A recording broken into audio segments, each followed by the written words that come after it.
EVM पर संदेह है, ईवीएम पर भरोसा नहीं है।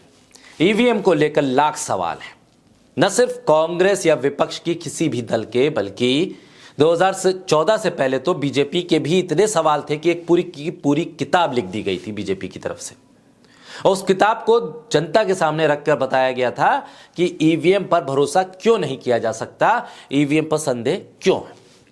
अब इस संदेह को दूर करने के लिए हुआ क्या, वीवीपैट जोड़ दी गई और कह दिया गया कि वीवीपैट पे पर्ची भी आ जाएगी, जिस बटन को आप दबाएंगे उस पर्ची में उस बटन का सिंबल आ जाएगा, आपको भरोसा हो जाएगा कि आपका वोट सही जगह पड़ा।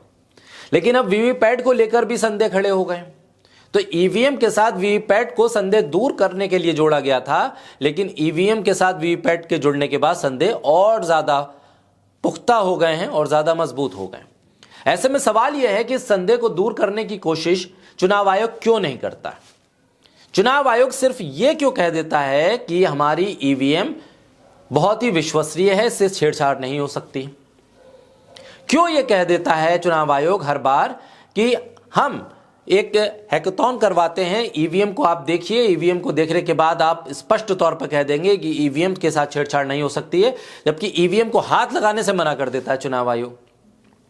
यह क्यों नहीं बता पाता है चुनाव आयोग कि आखिर इसकी प्रोग्रामिंग कहां हो रही है, कौन लोग इसे ठीक करते हैं। अगर ईवीएम खराब होती है तो उस ईवीएम को ठीक करने वाले वो कौन से इंजीनियर हैं, वो कौन सी एजेंसी है जो चुनाव आयोग की खराब ईवीएम को ठीक करती है, कौन लोग प्रोग्रामिंग करते हैं, प्रोग्रामिंग का सॉफ्टवेयर क्या है, किस तरह से उसे इंस्टॉल किया जा रहा है, कब किया जा रहा है। आखिर इन तमाम सवालों के बीच चुनाव आयोग उस संदेह को दूर करने की जगह जो जवाब देता है उससे संदेह और गहरा क्यों जाता है, ये एक बड़ा सवाल है। अब एक और वीडियो आ गया है सोशल मीडिया पर, हालांकि कुछ पुराना वीडियो है, लेकिन एक बार फिर सर्कुलेट हो रहा है और इसको लेकर फिर लोगों के सवाल, फिर जिज्ञासा फिर सामने आकर खड़ी हो रही है। बोलता हिंदुस्तान पर मैं हूं आपके साथ मिर्जा शाकिर अली बेग। ईवीएम और वीवीपैट मशीन से आसानी से छेड़छाड़ की जा सकती है, कहा जा रहा है। ईवीएम की विश्वसनीयता पर घोर संकट है। चुनाव आयोग इस पर कोई भी कदम उठाने की स्थिति में फिलहाल तो दिखता नहीं है, या वो हिम्मत नहीं कर पा रहा है। हमने देखा है कि चुनावों में किस तरह से चुनाव आयोग की कार्यशैली रहती है, बीजेपी को किस तरह से एक पैसेज दे दिया जाता है, एक रास्ता दे दिया जाता है। उनके नेता किसी तरह की बयानबाजी कर दे, कोई नोटिस नहीं होता, कोई कार्रवाई नहीं होती। विपक्ष के नेता एक बयान भी दे दें तो उस पर फौरन नोटिस और फौरन सुनवाई हो जाती है। उत्तर प्रदेश के चुनाव के दौरान पीएमओ में किस तरह से चुनाव आयोग के तमाम कारिंदे अधिकारी पहुंच गए थे, जब बुला लिया गया था पीएमओ ने उत्तर प्रदेश के चुनाव के दौरान, तो यह भी हमने देखा है। चुनाव आयोग की निष्पक्षता पूरी तरह से क्वेश्चन मार्क के घेरे में है। उस वक्त इंडियन एक्सप्रेस ने भी इस खबर को छापा था और तमाम मीडिया में यह खबर आई थी। अब सवाल यह है कि चुनाव आयोग की आप स्वतंत्र संस्था नहीं रह गई, अगर रह गई है तो फिर स्वतंत्र रूप से वो कार्रवाई क्यों नहीं करती है। अब सवाल है कि खुद जब पीएमओ चुनाव आयोग को इस तरह से संज्ञान लेकर आदेश देकर बुला ले, तो फिर ईवीएम पर जवाब कौन देगा। ईवीएम अगर वास्तव में निष्पक्ष चुनाव का जरिया होती तो अमेरिका, जापान, ब्रिटेन और जर्मनी जैसे देशों में इसे नकार कर बैलेट पेपर से चुनाव क्यों होते। बांग्लादेश तक ने इसे नकार दिया।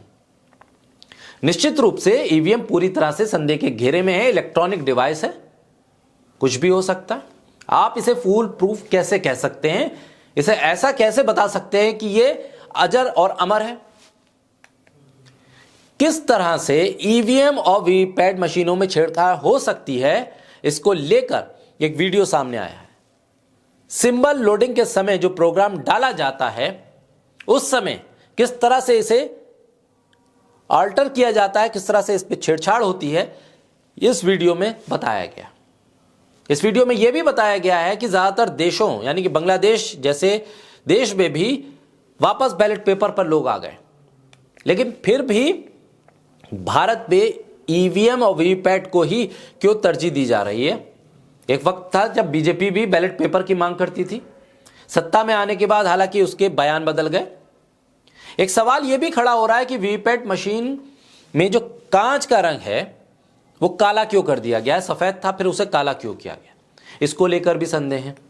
चुनाव आयोग ने 2011 में उपयोग की जा रही कैंडिडेट सिंबल लोडिंग प्रक्रिया पर अभी तक कोई वीडियो प्रमाण नहीं दिया है, कोई भी क्लेरिफिकेशन नहीं दिया है।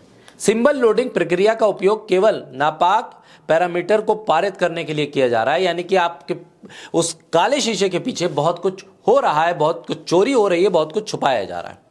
जो कोडिंग की प्रक्रिया है वो किस तरह से हो रही है और काले शीशे के पीछे छुपाने की कोशिश क्यों की गई है। कई सवाल हैं। ये वीडियो एक बार सामने आया है और ये वीडियो में जो शख्स दिख रहे हैं वो गुजरात के बताए जा रहे हैं और उन्होंने ये वीडियो काफ़ी पहले बनाया था, जिसपे उन्होंने ये साबित करने की कोशिश की है कि ईवीएम में अगर आप गलत बटन दबाएंगे तो उसी की पर्ची निकलेगी, लेकिन वो पर्ची कब निकलेगी ये भी तय वो कोडिंग करती है, जो कोडिंग सिंबल के जो मार्किंग है उस वक्त लोड की जाती है। यानी कि सवाल वही है, उस सवालों को एक बार फिर नए रूप में लाया गया है ईवीएम और वीवीपैट। अगर संदेह के घेरे में है तो चुनाव आयोग को इस तरह के जो सर्कुलेट होने वाले वीडियो है उस पर कोई एक प्रॉपर स्पष्टीकरण देने की बेहद ज्यादा जरूरत है।